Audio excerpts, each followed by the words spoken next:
Russia's only aircraft carrier, Admiral Kuznetsov, has burst into flames while undergoing repairs. TASS reported that 10 people were injured. They were mostly poisoned by combustion products. 6 people are in intensive care. As per TASS, the fire started in the engine room on the second deck, then has spread to the size of 120 square meters. According to the news agencies, firefighters are battling the blaze with limited success. Aleksey Rakhmanov, head of the state-run United Shipbuilding Corporation, told Interfax that a human factor may have caused the fire. The vessel has been facing major issues since 2016, and black smoke was seen coming out from it during its engagement in the Syrian conflict. In this video, Defense Updates analyzes why Russia's aircraft carrier, Admiral Kuznetsov, is rightly said to be the most troubled warship in the world. Let's get started. This video is sponsored by War Thunder, the most comprehensive military vehicle online game for PC, PlayStation 4, and Xbox One, in which you can go to battle on more than 1,200 playable aircraft, tanks, helicopters, and ships from the 1930s to the 1990s. The game has an amazing attention to detail and focuses on a realistic combat experience, which is why knowing your vehicles and skill really makes a difference. It's easy to get into, and all you need to play is nothing more but your mouse and keyboard or controller. Immerse yourself in cross-platform combat with more than 20 million other military vehicle enthusiasts from all over the world. Download and play War Thunder for free using the link in the description below, and also get a free bonus tank, aircraft, or ship, and 3 days of premium account.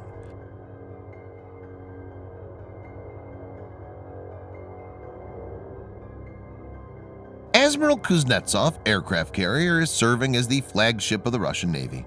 The ship was named after Admiral of the Fleet of the Soviet Union, Nikolai Gerasimovich Kuznetsov, who served in the Russian Navy during the Second World War. It was launched in 1985 and commissioned on the 25th of December, 1990. Kuznetsov-class aircraft carriers were the last class of aircraft carriers designed for the Soviet Navy. She was built by the Black Sea Shipyard, the sole manufacturer of Soviet aircraft carriers, in Mykolaiv within the Ukrainian Soviet Socialist Republic. 2 hulls were laid down in Ukraine before the Soviet Union collapsed. Kuznetsov serves today in the Russian Navy. It has a displacement of around 55,000 tons and a length of around 304 meters. To give viewers a perspective, American Nimitz-class carriers have a displacement of around 100,000 tons and is 30 meters longer. Kuznetsov is powered by 6 diesel generators. Admiral Kuznetsov can accommodate an air wing with 30 fighters, which is significantly lower than Nimitz-class's capability, which can hold over 70 aircraft. It carries MiG-29K and Su-33 fighter planes. These are 4th-generation aircraft and very capable ones. Admiral Kuznetsov uses ski ramp to assist aircraft takeoffs, unlike the steam-powered catapult system to launch aircraft. It's fitted with several kinds of weapons, which include 6 AK-630 AA guns, 2 CADS-N, 1 Kashtan CIWS close-in weapon system, and 12 P-700 Granite SSM. Reports indicate that there are plans to upgrade the armament and outfit it with Caliber NK class cruise missiles, Onyx supersonic anti-ship cruise missiles, and the Zircon advanced hypersonic missiles, which reached a speed of Mach 8 in a recent test.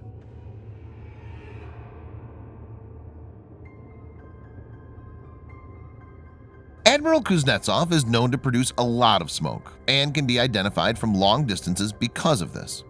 One of the main reasons is because of the use of mazout. Mazout is a heavy petrochemical fuel and, if not properly utilized, produces a lot of smoke.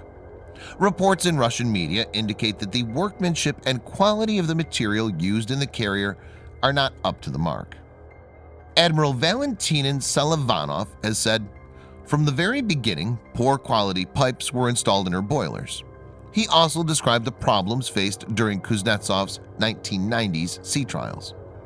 According to him, due to the problems with the pipes, not all boilers could run at full capacity all the time. They'd often break down, and sometimes the ship was reduced to operating on 1 boiler, giving it a speed of around 4 knots. So it's not surprising that Admiral Kuznetsov has seen many embarrassing malfunctions in recent years. During the Syrian campaign, a tugboat accompanied Admiral Kuznetsov in case the carrier broke down.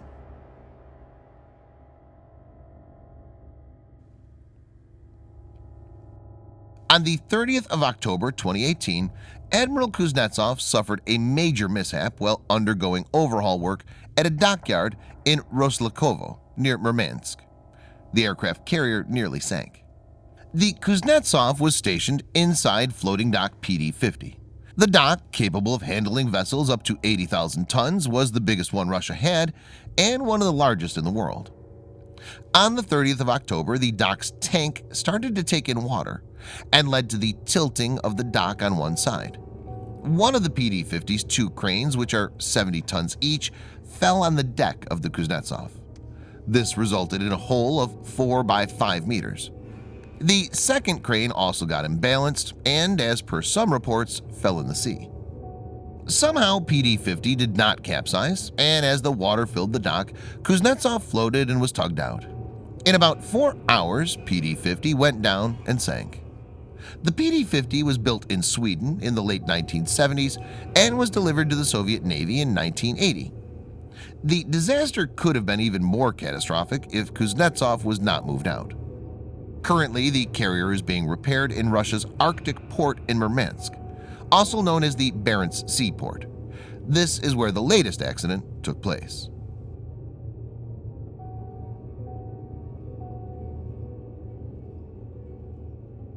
The PD-50 loss was a big blow since it had no easy replacement.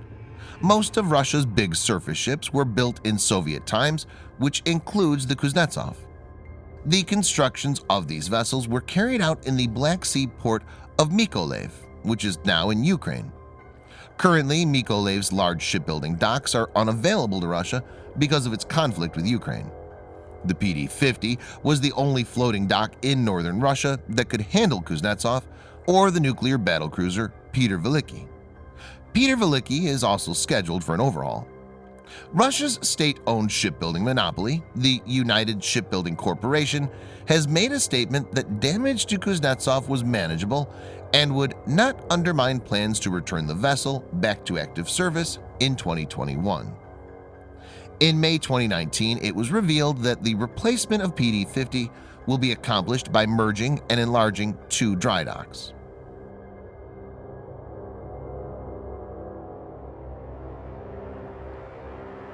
The overhaul program, even before the PD-50 disaster, was a point of major speculations.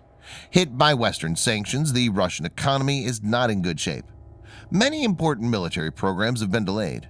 This includes the serial production of T-14 Armata tank and Su-57 fifth-generation stealth fighter. With the PD-50 disaster, the cost of Admiral Kuznetsov repair increased significantly. And with the new incident, the cost will rise further. Most analysts believe that there is a very limited possibility that Kuznetsov can be overhauled in a cost-effective manner. A deep refit will have to include an upgrade to most major components like turbines and boiler systems, electronics and communication systems, as well as a weapon suite. So basically, almost everything except the hull may need to be changed.